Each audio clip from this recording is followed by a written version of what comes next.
12시에 많은 참여 바랍니다. 자, 이어서 미국 현지 연결해서 자세한 내용들 알아보겠습니다. 김한희 특파원입니다. 안녕하십니까? 네, 안녕하세요. 네, 자, 뉴욕 증시가 이제 마지막은 잘 오르면서 또 거래를 마쳤습니다. 어떠한 재료들과 종목들의 움직임들은 어땠습니까? 네, 도널드 트럼프 대통령의 관세 정책 불확실성이 여전한 가운데 지난주 금요일에는 뉴욕 증시가 하루 만에 반등했습니다. 고용시장 둔화세가 이어졌지만 제롬 파월 연준 의장이 미국 경제가 좋은 위치에 있다고 평가하면서 시장은 안도한 겁니다. 이날 뉴욕 증권거래소에서 다우존스 30 산업평균 지수는 전 거래일 대비 0.52% 상승했고 S&P 500 지수는 0.55%, 나스닥 지수는 0.7% 오른 채 거래를 마쳤습니다. 이날 증시가 일부 회복했지만 S&P 500 지수는 지난주 3.1% 하락하며 작년 9월 이후 최악의 한 주를 보냈습니다. 다우 지수는 2.4% 하락했고 나스닥 지수는 3.5% 떨어졌는데요. 트럼프 미국 대통령의 관세 전쟁이 뉴욕 증시를 내리막길로 몰고 있는 겁니다. 그동안 시장을 이끌던 매그니피센트 7 빅테크의 영향력 감퇴는 이날도 다시 확인됐습니다. 3대 지수 일제히 상승했지만 매그니피센트 7이 상승을 주도한 건 아니고 혼조세를 보였습니다. 테슬라는 장중 1% 넘게 하락했다가 이후 낙폭을 좁히면서 0.3% 내린 채 마감했습니다. 이날 오른 종목은 3개였는데요. 엔비디아가 1.92%, 애플 1.59%, 알파벳 0.88% 상승하며 거래를 마쳤습니다. 분기 실적이 주가 희비를 가르기도 했습니다. 전날 장마감 뒤 기대 이상의 분기 실적과 더불어 낙관 전망을 내놓은 맞춤형 AI 반도체 업체 브로드컴은 8.6% 폭등했고 역시 기대 이상 분기 실적과 낙관 전망으로 무장한 의류 소매업체인 갭은 18% 폭등했습니다.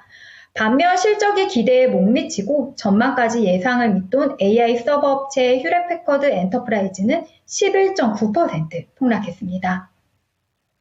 경제 불안이 커지고 있지만 파월 의장은 이날 시장을 달랬습니다. 그는 뉴욕에서 열린 통화정책 포럼 행사에서 미국의 거시경제 환경에 대해 대체로 긍정적인 평가를 내렸는데요. 그는 미국 경제가 좋은 위치에 있고 고용시장은 견조하고 인플레이션도 목표를 향해 가고 있다고 말했습니다. 이날 발표된 고용보고서와 관련해서도 여전히 고용시장이 견고하다고 평가했는데요. 노동통계국에 따르면 2월 비농업 부문 일자리는 전월 대비 15만 1000명 증가했는데 이는 시장 예상치보다 다소 낮은 수준입니다. 하지만 파월 의장은 이번 고용보고서가 고용시장이 견고하며 대체로 균형을 이루고 있음을 보여주는 추가적인 증거라고 평가했습니다. GDS 자산관리의 최고 투자 책임자인 글렌 스미스는 시장은 불확실성을 좋아하지 않는다면서 시장이 안정을 찾고 관세로 인한 매도세에서 회복할 것으로 예상하지만 투자자들은 이런 불확실성이 해소될 때까지 계속되는 변동성에 대비해야 한다고 언급했습니다.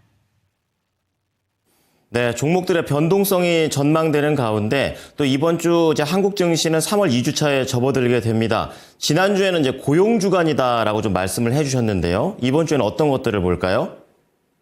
네, 이번 주는 물가 주간입니다. 미 노동부가 발표하는 2월 소비자 물가지수 CPI와 그 다음날 공개하는 2월 생산자 물가지수 PPI가 중요한데요. 오는 18일, 19일 FOMC를 앞두고 나오는 마지막 CPI라는 점에서 더욱 의미가 있습니다. 월스트리트 애널들은 2월 인플레이션 둔화를 내다보고 있습니다. 지난달 CPI는 전년 동월비 2.9% 올라 1월 상승률 3%를 소폭 밑돌았을 것으로 추산되는데요. 또 에너지와 식료품을 제외해 월간 변동성을 줄인 근원 CPI 역시 전년 동월비 상승률이 3.2%로 1월에 3.3%보다 낮아졌을 것으로 추산하고 있습니다. PPI의 경우 더 큰 폭으로 둔화됐을 것으로 보고 있는데요. 이코노미스트들은 2월 PPI가 전년 동월비 상승률이 3.1%로 1월 3.5%에 비해 0.4%포인트나 낮아졌을 것으로 기대하고 있습니다. 이번 주도 도널드 트럼프 미국 대통령의 입이 중요합니다. 트럼프 대통령은 오는 12일 철강과 알루미늄에 대해 25%의 관세를 부과하겠다고 공언한 바 있고 어떤 나라에도 예외나 면제는 없다고 했는데요. 트럼프 대통령은 지난 6일 백악관 집무실인 오벌 오피스에서 철강과 알루미늄 관세도 조정하느냐란 질문에 조정하지 않는다. 것들은 다음 주에 발효된다고 했습니다. 다만 앞서 캐나다와 멕시코의 관세 부과 흐름을 볼 때 이번에도 발효 과정에서 상당한 잡음이 날 수 있을 것으로 보입니다. 또 이번 주에는 연준 주요 인사의 발언은 없습니다. 다음 주 FOMC를 앞두고 침묵 기간을 준수해야 하기 때문인데요. 주목할 만한 기업의 실적 발표는 오라클과 어도비 정도입니다. 금요일에는 반등하기는 했지만 시장에서는 관세로 인해 피로감을 느끼고 있죠. 관세 유예를 결정했던 지난주 목요일에는 되레 주식시장이 폭락하기도 했었습니다. 일부에서는 저가 매수세의 움직임도 보이지만 신중하라고 권고하고 있는데요. 리플렉시비티 주세페 세테는 투자자들은 새 경제 지표와 뉴스가 나올 때마다 끊임없이 물어야 하게 됐다면서 협상과 관세 측면에서 이제 마무리가 된 건지 아니면 그저 시작인지를 판단해야 한다고 했습니다. 세테는 만약 협상과 관세가 마무리되는 거라면 저가 매수가 필요하지만 그저 시작이라면 이는 약세장을 뜻하는 거라고 지적했습니다. 러셀 인베스트먼트의 선임 투자 전략가인 린베이천 또한 지금 당장은 저가 매수를 권하지 않는다고 했습니다. 이는 기본적으로 다른 투자자들이 여전히 걱정하고 있긴 하지만 이들이 아직은 패닉에 빠진 것은 아니라면서 투자자들이 완전히 패닉에 빠졌다고 확인한 뒤에야 저가 매수가 가능할 거라고 강조했습니다. 뱅가드 그룹의 케빈 강은 경기 침체 신호도 주목해야 한다고 지적했는데요. 다만 경기 침체 조짐이 보이면 이를 막기 위해 트럼프 행정부가 모든 수단을 동원할 것이어서 미국 경제가 실제 침체로 빠질 가능성이 높지는 않다고 판단했습니다. 이제 내일 일정 살펴보겠습니다. 일단 오늘부터 미국에서 서머타임이 시행됐습니다. 이에 따라 한국과의 시차가 1시간 줄어드는데요. 내일부터 뉴욕 증권시장도 1시간 당겨져 한국 시간으로는 밤 10시 30분에 개장하고 이튿날 새벽 5시에 장을 마감합니다.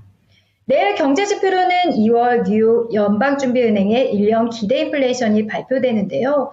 소비자들이 1년 후 물가를 어떻게 볼지 반영됩니다. 실적 발표도 있는데요. 오라클 실적이 예정돼 있습니다.